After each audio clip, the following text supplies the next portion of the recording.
because they want a tight shot. Coming from that side of the No, media, you're coming right from here. Right. You're gonna walk right in, but you're gonna stand really tight here, and that's our camera. Got And it. sometimes we scan. I say within like, you'll feel. Oh, no, it's not Say a thank you very swingy. very much. Have somebody get hold of Thank you you. if they need, or Disability Network. If you gave it, I'm like, all right, thank you. Just walk right out. Got it. Yep. I would have it too. We're gonna talk about a ghost case that we did. We're gonna talk about a sextortion case. We're talking about the drowning in Fenton that turned out to be a miracle, and we're gonna celebrate tomorrow. And then we're gonna end on Tony Fedowa's death and his memorial and what the plan is for that. And you're gonna talk about the July 21st Yeah. Independence Day. A little something uplifting. Right on. Oh yeah, it'll all be here. Everything has a lesson. Yeah. But it's a bit, it covers the whole spectrum today. All right, everybody ready? Sound check, mic check, 1, 2, 3, good? Never sounded better. Thank you, Mike. All right, going live. 3, 2. Hey everybody, welcome back to another weekly briefing. Sheriff Chris Swanson, I hope you're having a fantastic day. I will tell you, we're going to cover a lot of ground in the next few minutes. And we do that because we want to take even the things that are difficult to hear and use them as a call to action for all of us. I want to thank Mid-Michigan, Channel 12, Channel 5, because you are so valuable on getting that message out. And I know this to be true because 2 days ago I was at a funeral at Allen Funeral Home. And Doris, Pat, Bonnie, Russ, and Norma, they are residents at Woodhaven. They're in Flint Township. Doris is 88. Bonnie is 80. Russ is 95. Norma just celebrated yesterday her 92nd birthday. And they love watching the media. They love Channel 5. I know that everybody has their specific, but I'm telling you, they said, we record the media, we record the news, so I just want to tell you, thank you for watching. Thank you for being there. You are special. I am going to come out and visit you at Woodhaven, and I told you I'd give you a little shout out on my next briefing, so stay tuned and spread the good message. We have a special guest that's going to be with us in a minute from Disability Network. His name is Luke Zelli. He's the president and CEO, and we're going to talk about, sometimes caring for people, it's a big lift, and we know this. Now, the ones that I just mentioned, they're very independent, but this elder abuse case that I have before you is difficult because there were many off-ramps for Frank Katalski. There are many off-ramps. Now, Frank Katalski is a 63-year-old male from Muddy Township. He's in custody right now.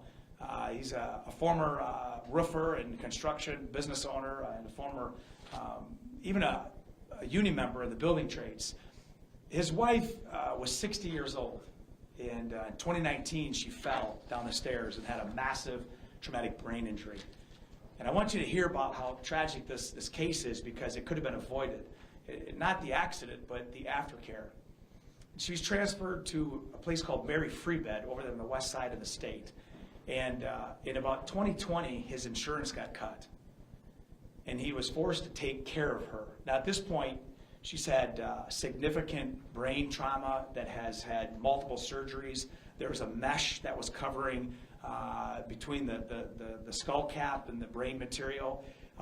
It was a question of, quality of life. I mean, all these things were happening.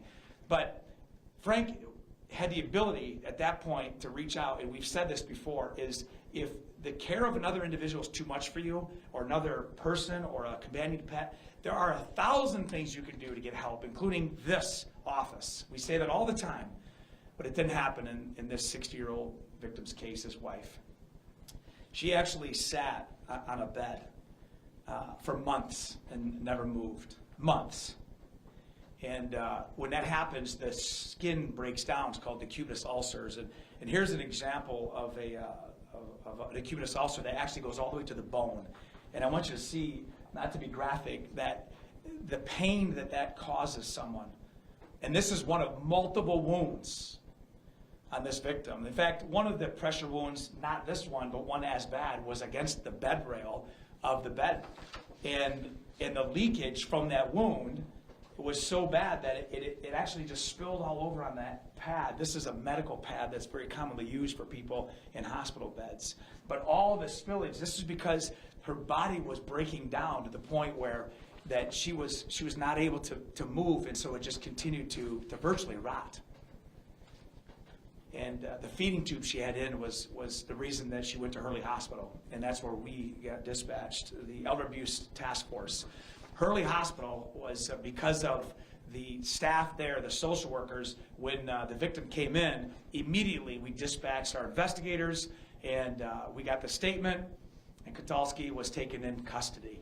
And a statement was taken, and he was charged with vulnerable abuse and neglect through David Layton's office.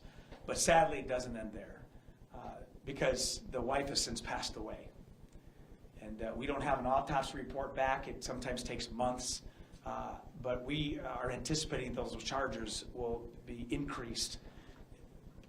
When you look at what's happening, there was a relapse in addiction, there was a canceling of insurance, there was an overwhelming burden of taking care of an individual. I'm not making an excuse on any of that, because we have a duty to take care of people. But when it's too much for you, you can't let people sit there and die. You can't let animals starve to death. You can't say there's nobody out there to help you. There are 3 numbers that you need to call, 911, and we're going to send somebody to help you.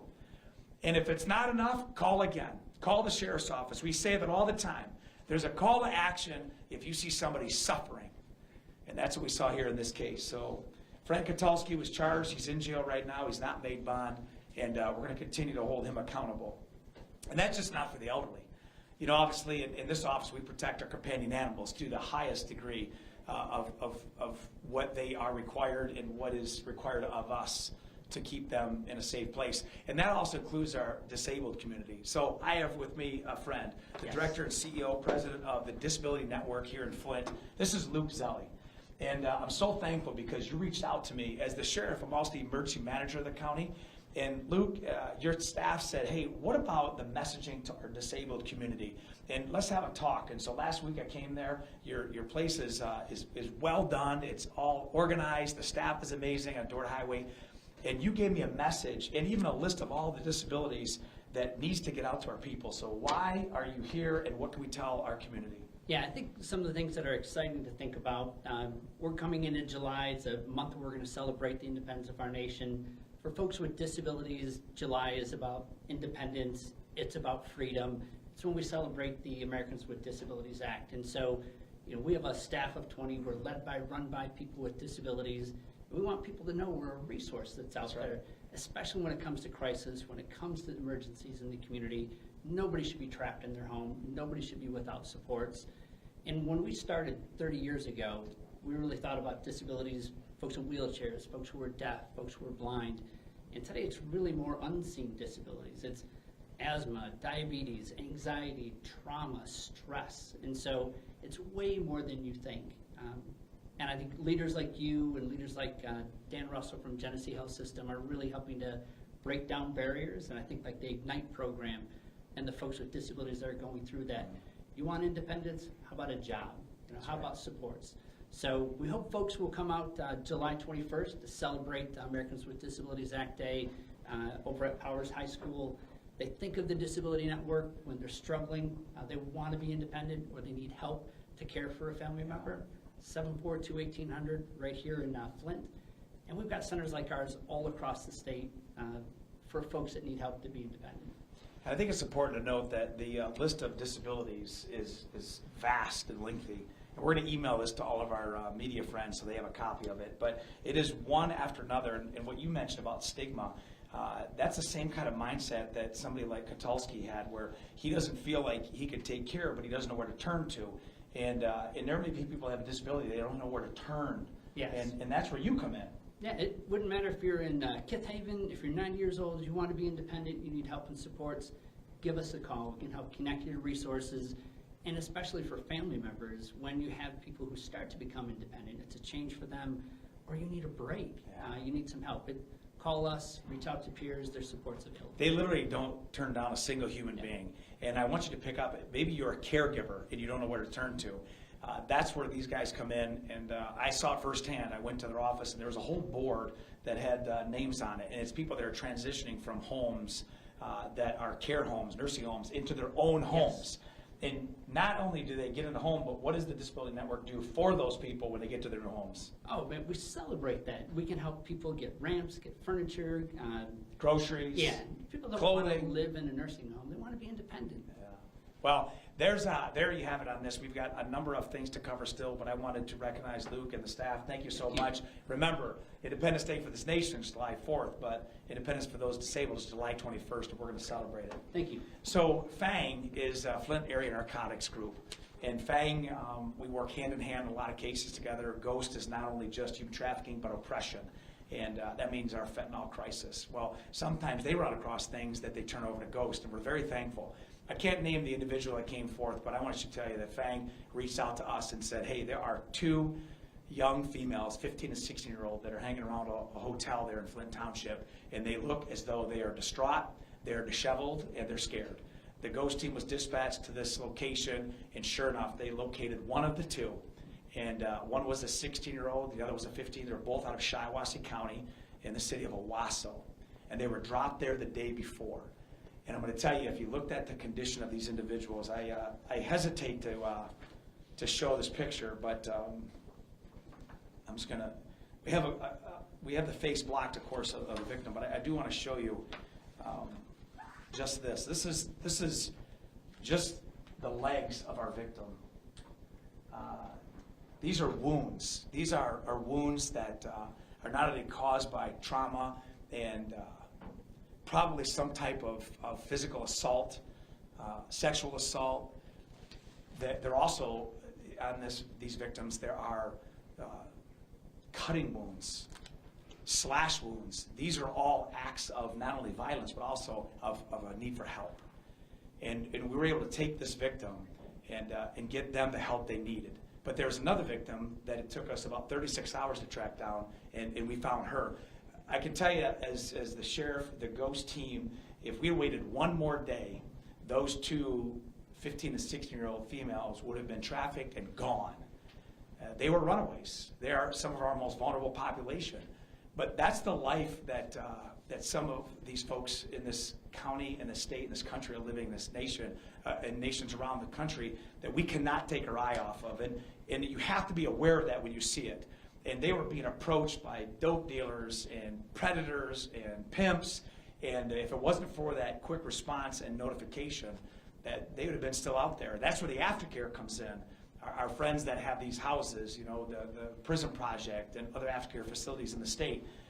GHOST is not only here to do proactive investigations, but it's also there to protect the victims. And I want you to know, like everything, if there's somebody that's victimized you, if you need your voice heard, you call 911, you call 810-257-3422, and we will give you that voice. We'll give you the protection you need. We'll give you whatever it is that's going to take you to get back on your feet to start the healing process. So I just want to say thank you to our law enforcement friends and partners, to those members of the Flint Area Narcotics Group for being aware of that. And we're working on the back end. We do have 3 suspects that we're getting charges with, and they're not Genesee County charges. They're Shiawassee County, and they're working on it. We're working with that agency. And there's more to come, because I'm going to identify who these 3 are. One is a male black and 2 are male whites. They range from 19 all the way to 30. And they have assaulted these victims, and we knew that that was going to go even deeper. But I want you to see that image and know that there are victims out there. If you see wounds, if you see people walking around, male or female, they look as though they're isolated from the world. They're emaciated. They're walking in areas with no purpose. Call 911. Let us go in there and say, are you okay? And who knows where they've come from or where we can take them to get the help. And that's the purpose of that story. If you need any more, you can certainly reach out. Tomorrow between 12:30 and 12:45, you're going to see another Facebook Live for a family in this county that we're going to celebrate an 8 and a 10-year-old because they saved from drowning a 7-year-old. I just want to tease that because tomorrow is an unbelievable story. There was a little kid that fell into a pool at a big housing complex, and these 2 little ones jumped in, pulled the little one out, and CPR was done, and they were able to revive that kid, and the little one was released from Hurley already. So stay tuned for that. I want you to know this is the time, especially coming up the 4th of July, where we take our eye off the kids and in lakes and ponds and in pools, it can happen that fast because the mother was right there and there's other people, and we can get distracted, and we all know what that means. If you have a pool, if you have a boat, get your life jackets on. If there's somebody that can't swim, keep your eyes on that pool. If you have a party at your house and it's a late night, 4th of July, July 1st, 2nd, 3rd, or 4th, have somebody assigned to that pool to make sure, because it takes that long before somebody falls in, jumps in, they don't see it. Even adults, they think they can swim at a certain distance, they get tired, they get exhausted, and underwater they go. It's a big life lesson, but we're going to celebrate the good of what happens when you jump in, you're aware, and these little ones did that. I also want to talk to you about a sextortion case. We're going to do a big expose next week on a thing called pig butchering. And when you think of pig butchering, you think of agriculture and farming, but this is about an online criminal enterprise that literally sets people up and just destroys them. And it's a scam that takes not only thousands and thousands of dollars from people, but it can also take their life. They financially extort you and they sextort you. In fact, we just had a case in Genesee County of a 16-year-old high school athlete that was sent an independent, very unassuming message via social media. And it can come from Snapchat, Instagram. It can come from your own text messaging where somebody says, hey, I lost your number. Is this so-and-so? And you're like, no, it's not. It's Chris. Oh, like, hey, Chris, what's up? And all of a sudden you start this conversation, and there are full scripts from people around this world that'll take you on an algorithm of destruction. And if they know who you are, they're going to see your age, they're going to see who you hang out with, your contact list, and that's exactly what happened here. It was a social media direct message. The 16-year-old athlete started talking, and pictures were shared from the sender, and the receiver sent pictures back that are compromising. And man, I'm so glad for the courage of this 16-year-old to reach out to their dad, because that dad is friends with Ghost. And we were able to intercept, and we were able to keep this young man from harming himself, from doing things. They demanded $1,000 like that. He didn't have the money, the pressure, the embarrassment, the shame. That's called sextortion, and it's also the name around the country is it's pig butchering. And we're going to share that because I have someone I'm bringing in next week that lost a significant amount of money that you never expected from somebody that has his education and his model. But I just want to also thank the dad for coming forward. That didn't happen up in Marquette, Michigan. And you could do the story of what happened at Sheriff Zeibert's office, where you had a young man who was exactly the same way. He was a school athlete. He was an incredible kid, and he was sextorted. They reached out to him on an app, and he responded back. And within just a few hours, he sent a picture that was compromising. And when they demanded the money, they demanded $1,000. He gave them $300, and they said, "We want more. We want more." And he even writes back, he goes, "I feel like I'm going to kill myself." And they said, "Go do it." And he goes into his dad's room, he takes out a handgun, and he kills himself. And it was that sheriff's office that was able to backtrack the next day because they tried to go to his 16-year-old girlfriend and do the same thing. She didn't even know he was already dead. And they were able to use that investigation, and I'm going to tell you, this is why law enforcement is so amazing when we work together, because the state police got involved, the FBI got involved, the FBI in Lansing, and they were able to send 3 agents to Nigeria, and there's 3 people in custody right now for the murder of this kid. That's good police work. But it happens everywhere, not just 16-year-olds. It happens to 60-year-olds. And so be aware of this new trend that seems to have a different name, but it's the same play. And if you don't know who you're talking to, don't send them a single message, because there's evil out there. And don't fall into that trap, and have conversations with your young ones, have conversations as a family, because it's never going to quit. They're just going to change the way they do business. But they're coming after you and the innocence of our kids. More on that. Finally, I just want to give a highlight to our deputy. And you've seen some posts made. Tony Fedwa got severely ill last week, went to the hospital over the weekend, and it was discovered through the treatments and the scans that he was stage 4 cancer. He passed away last Sunday, just 3 to 4 days ago. And that whole family's been embraced. And I just want to give much credit to Captain Jill Macy, who was Tony's captain in the jail. She has been comforting the family, the staff. He was so loved by people. He's 56 years old, served in the United States Army, was military police, was deployed to Panama, was on the executive security team, has a number of security clearances, had his own security company. He worked for a tether company, and then 5 years ago, Sheriff Piquel, before me, hired him, and he's been a phenomenal employee ever since I've been the sheriff. He's just a good man. The staff loved him. Everybody trusted Tony. When he passed away, it was a huge loss. But I want you to know that we're going to celebrate his life. Next Wednesday is going to be visitation. You can look it up. And then he's going to have the honor of being buried at the Great Lakes National Cemetery. And we're going to police escort him there. We escorted his remains from the hospital to Swartz Funeral Home. The family was there. And I want the family to know that we're just not there till the service. We're there for as long as you need us and beyond. But what really makes an impact is what I have in my hand here. It's a card. And it's a handmade card, hand-drawn card.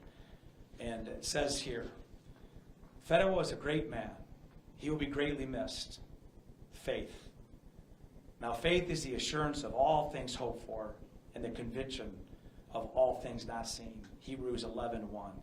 Signed by Thomas, Jason, Campbell, Jeremy, John, Kelly, Calvin, Mike. These are all inmates in our jail. This card was drawn and signed by the inmates on 5 CD to a deputy. And I just want to say that this is what unity looks like. Is in his death, he's being celebrated by people that he secured, controlled, cared for.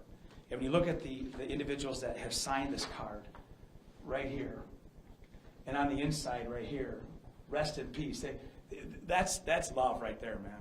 And I know we all got a job to do, but we can never forget, wherever we are, whatever we do, the humanity of our position.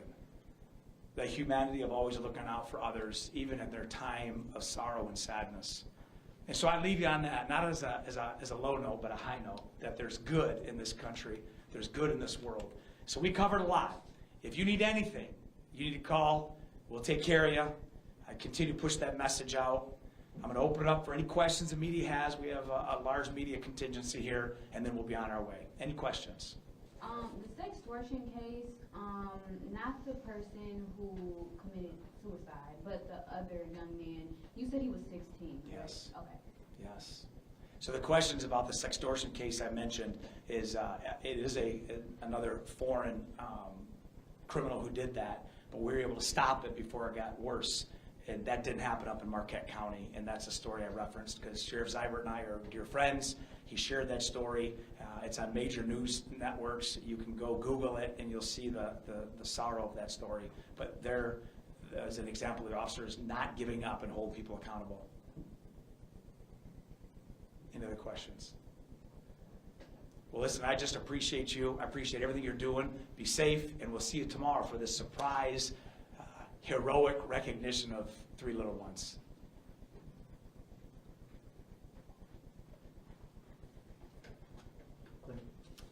How was the sound? I know you were messing with the sound.